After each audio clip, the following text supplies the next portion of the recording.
Quru bədən və idman etməmiş bədən əməliyyatlarının fərqi nədir?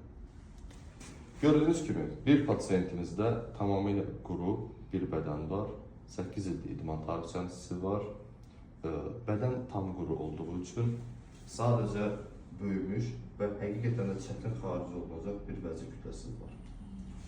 Digər tərəfdə isə pasiyentimiz ən ideal vaxta gəlib, sinənizi sıxın. Sinədə hər hansısa bir əzələ olmadığı üçün vəzi və geri qalan piy toxumaları rahatlıqla xaric olunacaqlar. Daha ideal, üçbucaqsı bir sinə olacaq.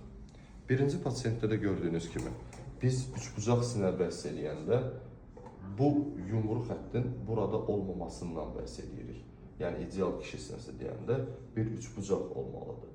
Lakin burada kvadratik bir sinədir. Çox vaxt özü məşq edən, steroid inyeksiyası elətdirənlər və digər pasiyentlərdə bəzi zərarları müşahidə etmiyorlar.